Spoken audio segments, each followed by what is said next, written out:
సిగ్గుండాలి. YCP steel plant కోసం ఉద్యమిస్తుందంటనా? ఉద్యమం అన్న పదానికి అర్థం తెలుసా వీళ్ళకి? అసలు వైజాగ్ స్టీల్ని ఖూనీ చేసిందే జగన్మోహన్ రెడ్డి గారు.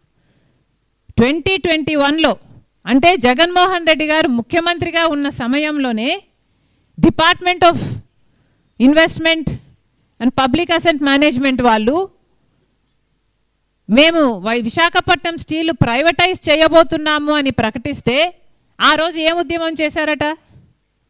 ఆ రోజు ఏం పీకారు? పచ్చిగడ్డి పీకారా? ఒట్టిగడ్డి పీకారా? గాడిదలు కాసారా? 22 మంది లోక్సభ ఎంపీలు ఉన్నారు, 11 మంది రాజ్యసభ ఎంపీలు ఉన్నారు. గుడ్డిగురాలకు పలుదోమేరా అందరూ? ఏం చేశారండి? అప్పుడు ఎందుకు ఉద్యమించలేదు? ఇప్పుడు ఉద్యమిస్తారా? సిగ్గుండాలి చెప్పుకోవడానికి కూడా.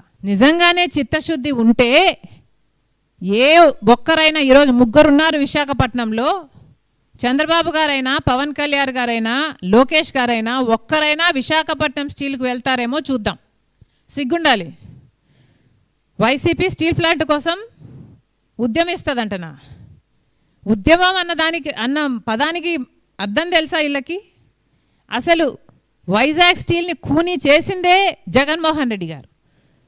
2021లో అంటే జగన్మోహన్ రెడ్డి గారు ముఖ్యమంత్రిగా ఉన్న సమయంలోనే department of investment and public asset management వాళ్ళు మేము విశాఖపట్నం స్టీల్ ప్రైవేటైజ్ చేయబోతున్నాము అని ప్రకటిస్తే ఆ రోజు ఏం ఉద్యమం చేశారట?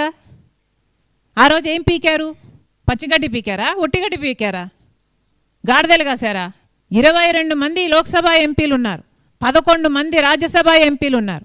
గుడ్డిగురాలకు పలుదోమేరా అందరూ? ఏం చేశారండి? అప్పుడు ఎందుకు ఉద్యమించలేదు?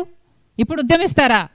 సిగ్గుండాలి చెప్పుకోవడానికి కూడా. నిజంగానే చిత్తశుద్ధి ఉంటే ఏ ఒక్కరైనా, ఈరోజు ముగ్గురున్నారు విశాఖపట్నంలో, చంద్రబాబు గారైనా, పవన్ కళ్యాణ్ గారైనా, లోకేష్ గారైనా ఒక్కరైనా విశాఖపట్నం స్టీల్కి వెళ్తారేమో చూద్దాం. Please subscribe to Leo news for more videos.